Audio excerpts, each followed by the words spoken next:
Hi, it's Tony Robbins. Happy New Year. Listen, how's your new year coming out so far? I know it's early, it's January 15th, and I thought I'd send you out this little video message because you know what that day means, don't you? January 15th is the cutoff. Statistics show that 95% of the people that actually made a New Year's resolution have already broken it by today. And that's if you even made a resolution. Now, if you're the exception to that, I'm thrilled for you, and I support you, and I say keep rocking it. But if you've missed, maybe I could drop you a quick little message or two here that can help you not only recover, but get way beyond just making some New Year's resolution and make some real lasting change in your life. I mean, think about it. Most people don't even make a resolution anymore. Why? Because they've made them from years and years and years, and they know they're not going to follow through. So after a while, who wants to disappoint yourself? Who wants to be upset with yourself? Why even bother to set a new standard for this year? You know it's going to be the same as last year.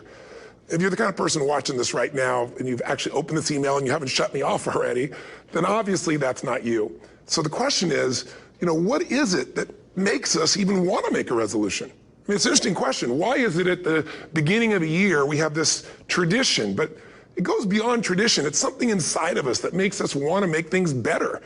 And I think part of it is the calendar gives us this idea that we could have a fresh start, that we can start from fresh and have this great victory.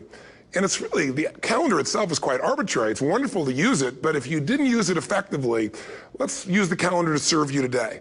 Let's just see, what does it really take to make this thing happen? Because there's no denying that inside of you, the only thing that's going to make you happy in the year ahead and the decades ahead is going to be having you have an experience where on a regular basis, you feel like your life is making progress. If there's one thing I teach, and I want to remind you of it, it's really simple. Getting things is not going to make you happy. That's good news in a tough economy. It's a good reminder. It doesn't matter what you get. Doesn't matter whether it be money or opportunity. All those things might excite you for the moment. Even a relationship, as magnificent it may be, might be exciting for a while. But if you don't keep growing, that relationship isn't going to stay exciting. So the secret to real happiness is progress. Progress equals happiness. And if we can make progress on a regular basis, we feel alive. And that's why at the beginning of the year, we get this thing like, okay, I can have this fresh start. I could really do what my soul desires. I could expand. I could grow. I could improve. I could change. Or maybe better than change, I could progress. See, think about that. Progress is an aliveness to it, doesn't it?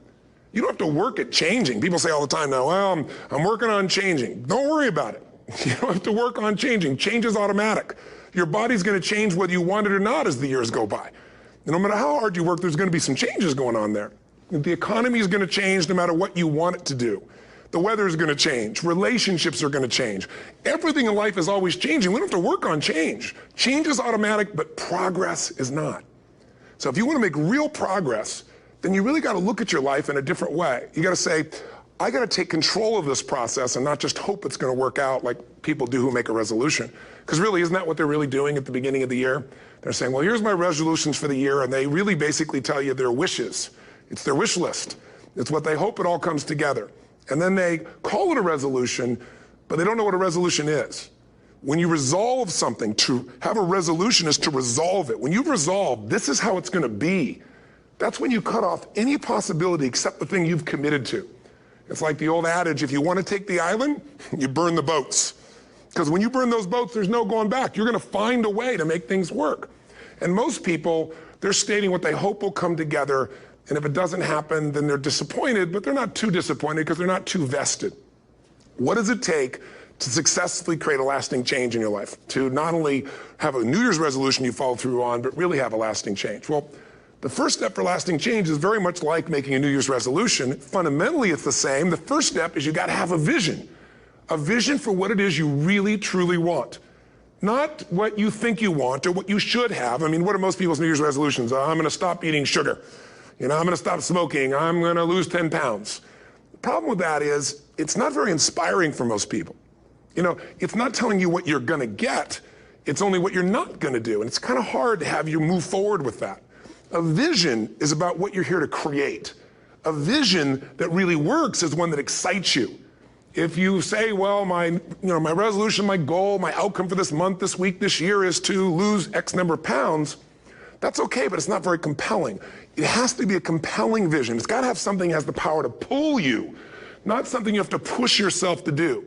Those are two different kinds of motivation. Push requires willpower, and willpower never lasts. What will last is pull. Having something so exciting, so attractive, something you desire so much that you have a hard time going to sleep at night and you get so up early in the morning to rock it and take it to the next level. That's what you're looking to create. And that isn't easy to get. But one of the reasons we do seminars and events and we say, why do that? Why not just read a book or something? Is because when you get in an environment where you're with people that are being put in a peak state, like when you're going to a sporting event, if you watch a sporting event at home, it might have a certain level of excitement. But when you're in a stadium with 50,000 people, suddenly it has a whole different level of intensity. And we feel that. And the bottom line of our follow-through comes down to our emotional intensity. In a different state of mind, you're going to come up with a much better and a more exciting vision than if you're sitting on the couch going, okay, what are my new resolutions for this year? And you're doing it the morning after the new year has started and you're a little inebriated and the football game's on in the background. Probably not going to have the power of focus there. Probably not going to have the power of the energy to create something that's going to pull you for this year. And you got to do that.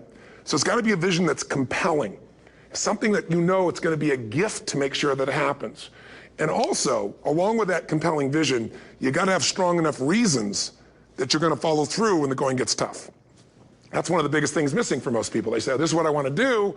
It's not very exciting. It's not very compelling. But most importantly, they don't have strong enough reasons to push themselves through what's going to be necessary to get that dream, to get that goal when the inevitable challenges come up. When you're starving, hungry, and you're trying to go on a diet, right? When you got no time and you're stressed out and you haven't worked out still, and that's what you're supposed to do. When the economy gets tight and what you thought you're going to do doesn't work, and so you give up on the goal instead of finding another way to get there. You don't let the fear take you over if you've got strong enough reasons. Those reasons can be positive, or those reasons can also be negative. They can be, if I don't do this, this is going to cost me. And if I do this, this is what I'm going to gain in my life. Reasons come first, answers come second. If you get a compelling vision and you got strong enough reasons that will push you through the tough times, you're going to do things other people don't do. Instead of collapsing, even if you get off target, you won't go, oh, I blew it. You'll get right back on target, make the change, make things happen. And I know you've done this in many areas of your life. Just think about it again. I'm not teaching you something really new here today. I just want to remind you of what your soul knows. You got to change, you got to improve, and you got to go through a simple process fundamentally to make that progress. First step, vision that's compelling. Second step, make sure that there's strong enough reasons to follow through. Third step, you got to review it and feel it every day. I mean, anything. Have you ever had this happen in your life? Has there been anything in your life that you've ever wanted so badly? You were so desirous of it. You had such a hunger for it that you couldn't stop thinking about it. Could have been a career move, could have been when you were a kid, a car, it could have been a relationship, it could have been anything, but you were obsessed. You wanted to make this happen. You wanted to attract this to your life. You just wanted something. And you didn't even know how to get it. But it was so compelling to you. You kept thinking about it every day, envisioning it, imagining it, feeling it. And then stuff happened.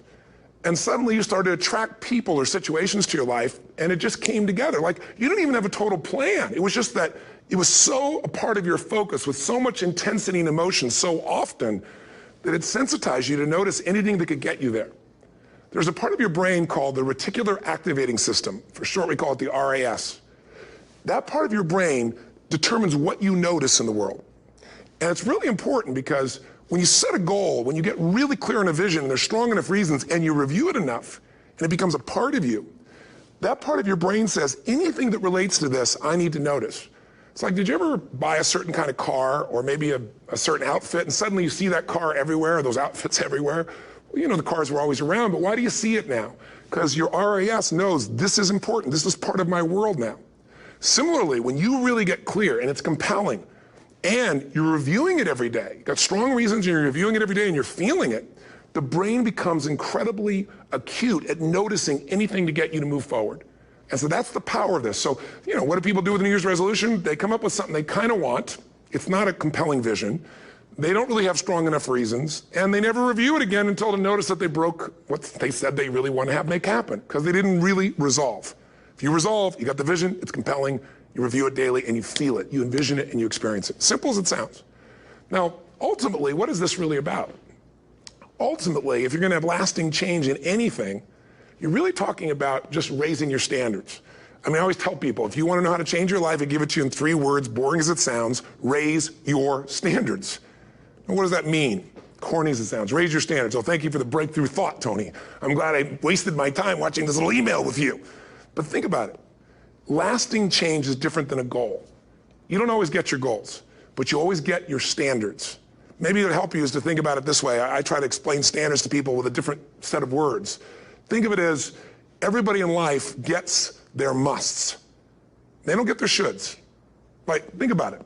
Most people have a list of shoulds, don't they? Don't you have a list of the shoulds, things you should do, you should follow through on? I should lose some weight, I should work out more, I should make more calls, I should respond more rapidly to my email, whatever, you know? I should get into the office earlier, I should be, more confident. Whatever your should list is, people love to have their should list be met, but it's kind of like New Year's resolutions. If it does, it's really exciting, but if it doesn't, which is most of the time, it's a little disappointing, but you kind of know it's not going to happen. But when you decide something is a must for you, an absolute must, when you cut off any possible, you say, I'm going to find the way or I'm going to make the way. Human beings, when they resolve things, when they make a real resolution inside themselves, which is they raise the standard and they make it a must, they find the way. Think about it in your own life. Haven't you had some area of your life where you raise your standard and your life has never been the same? Maybe at one time in your life you smoked cigarettes, or you did something and you did it for years and you kept trying to change it and kept telling yourself I should. And then one day something happened. Something just clicked you over. Something took you over that kind of tipping point. And inside yourself you said no more. And it was a very, very different experience, wasn't it? Something inside of you shifted and what was a should became a must and you've never gone back. Is there an area like that in your life you can think of? Again, did you ever smoke cigarettes? Did you ever eat a certain way, drink a certain form of alcohol, and then finally say no more, and you just don't go back? And notice this, it doesn't really take any willpower anymore. Because somewhere when we make this click, when we make something a must, we attach ourselves to it. It becomes part of our identity. And one thing I've learned in the last, 33 years of working with people from now over 100 countries, 4 million people, is human beings absolutely follow through on who they believe they are. If you said to me, well, I'm really going to work hard to stop smoking, but I've been a smoker my whole life and I am a smoker. I know your days are numbered. You're going to be back smoking cigarettes again because we all act consistent with who we believe we are. I tell people the strongest force in the whole human personality is this need to stay consistent with how we define ourselves.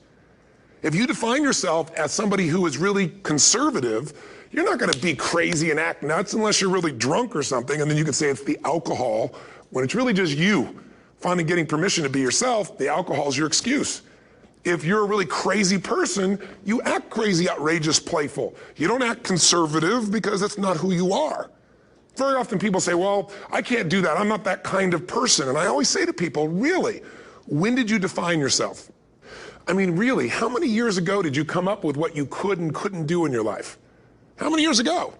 Most people, if they really look at how they're living their life today, it's based on a set of standards, a set of beliefs that they made choices about 10, 20, 30 or more years ago. I mean, very often we made decisions in our youth or very young about what to believe, about what we were capable of, about who we are as a person, and that becomes the glass ceiling, if you will, that controls us. There's a corny metaphor, but it's true. I remember one time I was with my family at the circus and there was a person there and they had this big giant elephant, and you look at this elephant and they take this little rope, put it around the elephant's neck, and they drive this stake into the ground. And I mean, you look at this and you know that elephant could rip down the entire tent with almost no effort, and yet the elephant doesn't struggle, doesn't try. Why? Because the elephant's conditioned. And they take that elephant and condition the elephant when it's a baby elephant. That's how they train them. When it's a little baby elephant and it doesn't have the power yet, they put a big rope around it and they drive this huge stake in the ground, and the elephant fights and fights and fights. And one day, finally, that elephant decides, I'm not capable of pulling this out. And once that becomes the definition of an identity of anyone, an elephant in this case, they don't even try anymore. It's just who I am, that's how it is, that's just the way it is in my life. I'd like to ask you to take a look at any place you've got a limitation and ask yourself, when did I decide to accept that limitation? And you may not even see it as a limitation. You might see it as just that's who I am. But so often in our lives, we've adapted to be a certain way so that we don't fail or so that people will like us or respect us, but it's not necessarily who we are.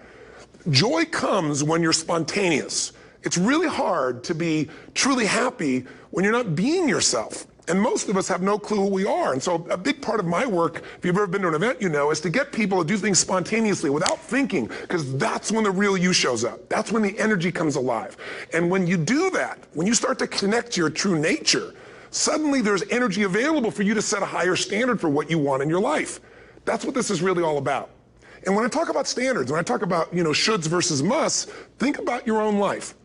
I know there have been areas in your life where some point in time you just shifted and you raised the standard and your life changed. Because whatever people have their identity attached to, they live. We live who we believe we are. That's just how it works. It's just kind of like, I'll give you an example. Look at your physical body. Your physical body today is an absolute reflection of only one thing, not your goals, not your desires, but your standards. The identity you have for yourself. If your standard is you're an athlete, then there's a certain amount of strength, a muscle tone, and energy that's available in your body on a regular basis because that's who you are. And so you do whatever's necessary to maintain that identity. Again, the strongest force in the human personality is this need to stay consistent with how we define ourselves. Because if you don't know who you are, you wouldn't know how to act. Once you lock in on that identity, your brain finds a way to keep you there. If you say, you know, man, I'm overweight, I've always been overweight, I'm big boned, and that's the story you got, then you're gonna always find a way to get back there. That's your settling point. That's your identity. That's where things lock in.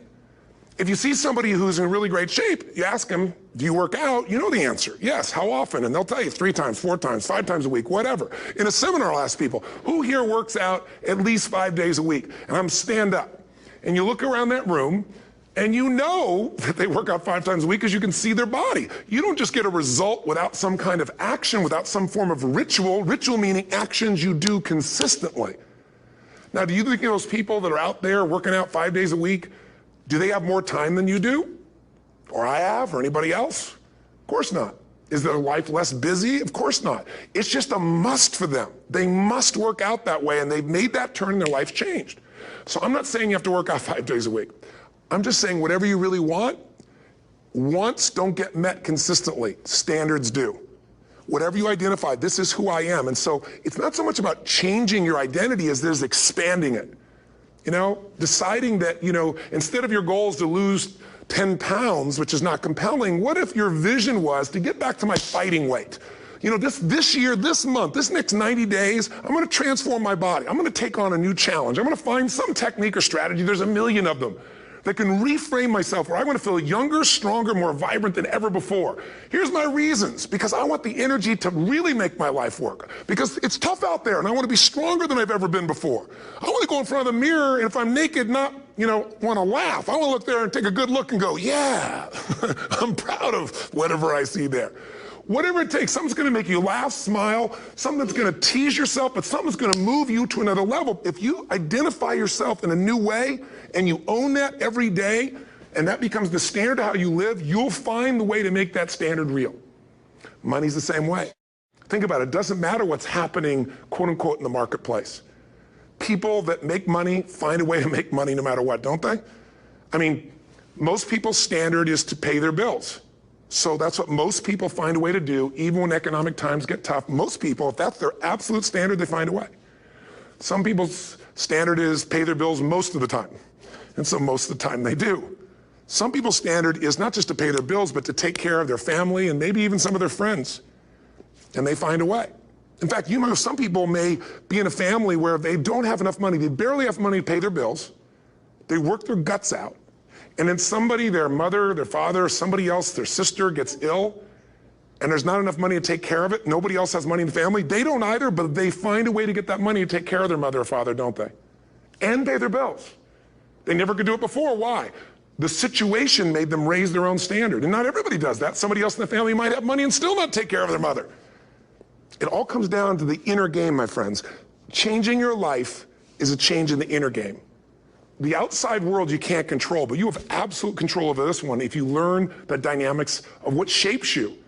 And identity is one of those simple, clear, fundamental basics that if you start to shift it, everything else will shift in your life as well. Some people, by the way, have to have more than enough money to do what they want, when they want, where they want, with whomever they want, contribute the way they want. And if that's their must, they find a way. I know that sounds overly simplistic, but it's true.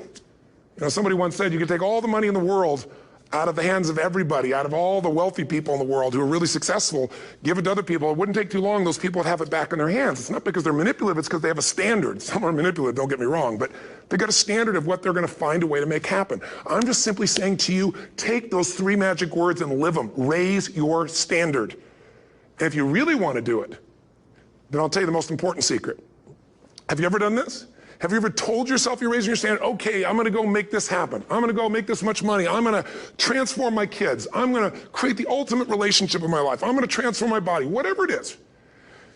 And then you don't have strong enough reasons and you don't use it. You don't follow through. It's because you didn't back up your standards with what makes those standards real, and that's rituals. Rituals are where the power is. Whenever we do our Robbins results coaching, and we say Robbins equals results, the way we get results with people, it's the same way if you listen to my Ultimate Edge program, or back in the old days, Personal Power, or if you went to one of my seminars. You know what I do is I take these huge challenges you got and we break them down into little bite-sized steps. Little things you do each day that after you do them, you get so much momentum that it's easy to succeed. You're not overwhelmed. You have these victory day after day after day on little things. If you went through Ultimate Edge, I'm sure you learned about the hour of power, or the 15 minutes to be able to be fulfilled, or 30 minutes to thrive, where you literally just condition your body and emotion with a couple little rituals. So it doesn't matter what's going on in your world, you feel that strength, and it's not fake, it's not some pump up, it's coming from inside you, and it works. Rituals define us. See, all the results in your life are coming from your rituals. They start with a standard and then have rituals that follow it up. Like, for example, if you are where you want to be physically, you have very different rituals than if you're not where you want to be physically. If you're overweight, you and I both know you got a different ritual than if you're physically fit. Completely different. You get up in the morning, what's the first thing you do if you're fit? Your shoes are there, you roll over, doesn't matter how you feel, you put on your shoes, you lace them, you start walking, or whatever that ritual is. If you're overweight, you roll over and you have a very different ritual. You might roll over several times to turn the alarm clock off. You go in and get your mocha, smocha, whatever, special coffee. You stop by at Starbucks, or whatever the case may be. You have your nice sugar muffin. It's supposed to be really nice for you. Whatever you do, it's a different ritual. If you have a great, passionate relationship, you have very different rituals in how you come home than if you have a lousy relationship. When you come home and the first thing you do is you're tweeting somebody, or you're emailing, or flipping on the news, or you don't even come home. What are the rituals? Whenever I study people that are successful, what I look for is what's the standard they hold themselves to, and then what are all those little rituals that add up? Because think about it. Success and failure are not giant events. They don't just show up. You don't just suddenly become successful or suddenly have this cataclysmic event that makes you fail. It may look that way, but failure comes from all the little things. It's failure to make the call. It's failure to check the books. It's failure to say, I'm sorry. It's failure to push yourself to do things physically that you don't want to do.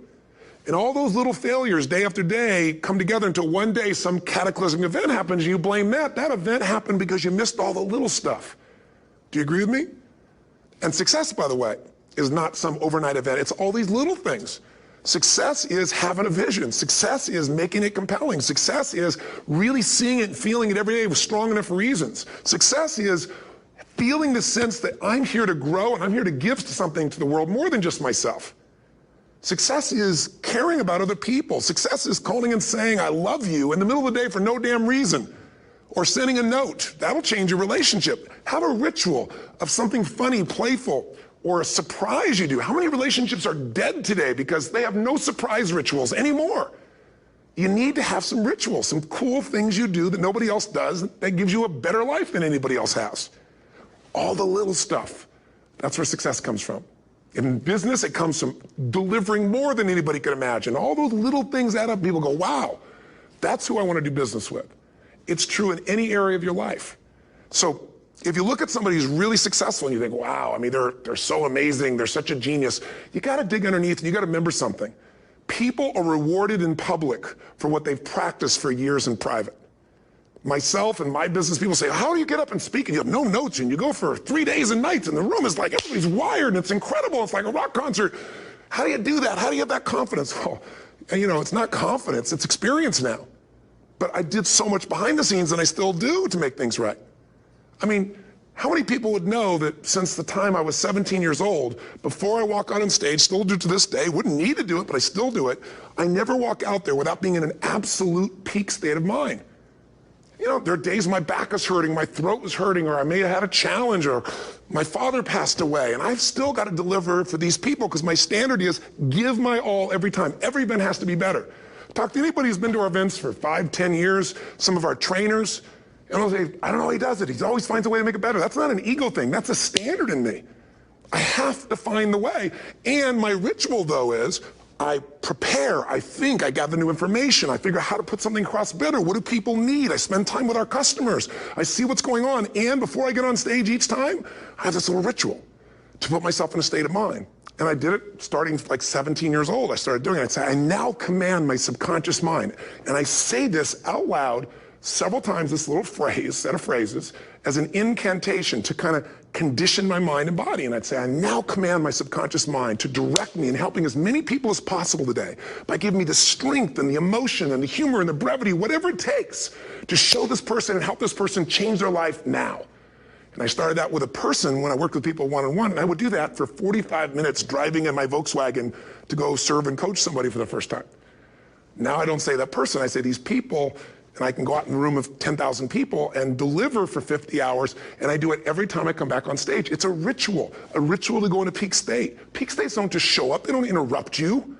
Great ideas don't interrupt you, you gotta pursue them. I talked to Michael Jordan, I'll never forget, at the peak of his career, and got to watch his final game, saw him backstage and spent some time with him, and it was a pretty exciting time. He was the greatest basketball player I think that ever lived and has ever lived. And I asked him, I said, what sets you apart, Michael? What is it? And is it God-given talent, ability, skill? What is it? And he said, Tony, he said, I can shoot you straight. It's not, me trying to act humble. He goes, I have a lot of talent, a lot of God-given talent, a lot of skill. I've worked really hard. But he said, really, it's my standards. He said, every day I demand more from myself than anybody else could humanly expect. I'm not competing with somebody else. I'm competing with what I'm capable of. Magic formula. Because most of us lower our standards. Why? Because who you spend time with, my friends, is who you become. One of the biggest reasons I started going to seminars when I was like 17 is I had nobody around me as a great role model. I could read about somebody, but being around people, being in that environment was very different. Finding a way to go to work with someone who lived that standard of life was very different. You get around people with low standards and you compete with it. You don't need to compete with it. It's like, okay. Remember Jerry Springer? I don't know if he's still in the air, but I remember he used to get people on the show, and I thought, where would he find these people? And why would people watch? I'll tell you why they watch. They watch these people and go, my life's still pretty darn good compared to that person. Look at them. You don't have to change your life. All you have to do is find somebody with a lower standard, and you'll feel good about yourself. But if you feel that good feeling, it's an illusion. The only thing that's going to make you happy, my friend, in this year or any other, is to step up.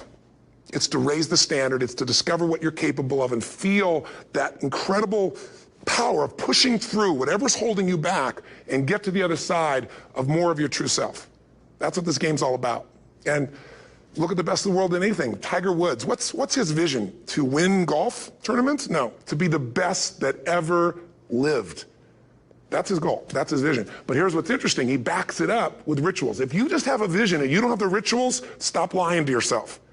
His rituals are, he started doing things nobody did before. He went and started lifting weights. Golfers lifting weights? No way.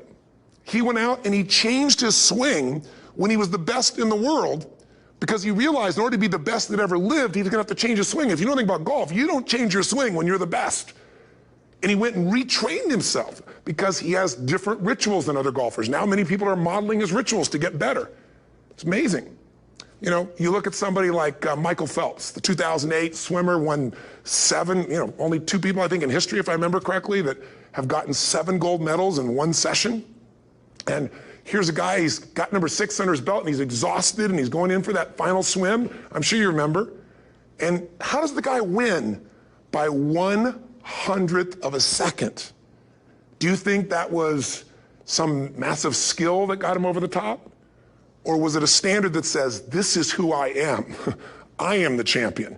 And no one is taking this from me. And somehow in those final milliseconds, 100th of a second, he pushed himself just beyond his competitor. But you know about Michael Phelps? What allowed him to be able to push beyond that moment is his rituals. Go study the guy. Most people who swim have these unbelievable workouts. He does 2 and 3 of those workout sessions a day. All the other swimmers in the beginning thought he was insane. You're gonna overtrain, you can't do that, it's not physically possible. But he had a standard and the rituals to back it up. So here's my final message to you, because I've gotten carried away. I thought I was gonna send you like a 5-minute message, but as you can see, there's no script here, it's just me going a little crazy with you, but I wanna really see you get what you want this year. Don't let this year be like last. And if last year was great, still don't let it be that way. Raise the standard. If your life is perfect and extraordinary, you darn well know you're not gonna be happy unless you keep making it better. That's what makes us feel alive. It's not what we get that makes us happy, it's who we become and what we're able to give because we become more. That sense of contribution is what creates the deepest meaning. So here's my assignment for you, if you want one. If you wanna go from conversation to some action, here's a simple thing to do. What's an area of your life right now that you really wanna improve? What's an area that's important to improve? If your body's great, how about your career? If career's great, how about your relationships? Intimate one especially, or your kids, or your relationship with your creator, your spiritual side of your life. Or is it your finances? Figure an area that really matters, decide on that area. Number 1, write down what your life is like in that area right now as specifically as possible. So you might say, well, I'm 13.5 pounds overweight, whatever the weight is, whatever the situation is, or my body fat's like this, or I wake up exhausted in the morning, and you write the truth of where you are right now. So you're real clear. Or I'm not in a relationship. I say I want a relationship, but I'm not in one, and I don't seem to find them. All the good ones seem to be gone is my belief. And I really do want one, but I don't have it. Whatever your definition. Or I'm in a relationship, and God, I wish I wasn't in a relationship. I'm planning my escape, wherever you are. Or I have a wonderful relationship, we love each other, but there just isn't enough passion. Just write the truth of where you are. The area you want to change, but write how it is. And then the second step is, and this is where you got to be really honest with yourself. What are the rituals that have put me there? Because whatever results you're getting, even if you don't like the results, there's some rituals that are keeping you in that place. There's some rituals of what you eat or don't eat, how you move or don't move, how you sleep or don't sleep. There's some rituals in the lack of variety or spice or energy or focus in an area. There's something you're doing, and it's usually not one thing, it's a bunch of little things that you kind of do consistently whenever you think about getting in a relationship, whenever you think about working out, whenever you think about money. You get yourself in a state of overwhelm. You start thinking about all the things you can't control. Just write down all the rituals you have, and then here's the third step. What do you want? What's your vision? And be really specific. I want to be my fighting weight. I want to be the strongest I've ever felt. I'm going to turn whatever it is, be specific. And then, last step, number 4, what are the rituals that'll get you there? What would you need to do differently each morning if you're going to be that kind of energy, that kind of strength? How often would you work out? What days would you work out? What time? A ritual is something you do consistently, usually at a specific time, so it becomes automatic. Let me tell you something. Willpower doesn't last, but rituals can last a lifetime. I bet you have some rituals in your life right now you've been doing for years, even though some of them don't serve you. I'm just saying, wake yourself up. If you want a new year and a new life, you don't need to start on January 1st. Start today. Start with this little video. And just begin to see what happens and see how easy it is to just do a few little rituals. Don't do them all, just do 2 or 3 new things. And you know what happens? You'll get momentum. Because once you discipline yourself in one area of your life, you feel yourself doing it in other areas as well. And I always say something that my original teacher taught me. I always remind people, there's always 2 pains in life. There's the pain of discipline, or there's the pain of regret. And discipline weighs ounces, as my friend Jim Rohn taught me. Regret weighs tons. You don't have regret. So right now, what do you want to change? What's it really like? What are the rituals that got you there? That'll take a little homework. If you're not sure, ask the people around you. They'll tell you what your rituals are. What do I really want in depth? What are the rituals that'll get me there? And then get yourself to start a few of those actions and lock them in place. If I can help you in any way, we're here as a company to support you. Come have an event with us. Come to Unleash the Power Within or Mastery University, or get a coach. You can get a free coaching session if you call our company and click on something on this. We'll probably have something on it, or get a product. Or don't do anything with us, but do something with somebody, starting with you. If you make the changes in yourself, you're going to be proud this year, and no amount of money or accolades from other people can mirror the feeling of being proud of knowing you've taken back control of your life, or you've taken a great life to another level. Because once you do that, you have something you can give other people, whether it be your kids or your friends or your family. And ultimately, that's what life's about. So thanks for listening. I don't know how long I went here, but I hope this has been helpful for you. I just thought it's a new year, and I want people to be able to truly create a new life. And until I see you again, hopefully soon, or gets a chance to meet you, live strong and live with passion. And of course, God bless to you. Happy New Year.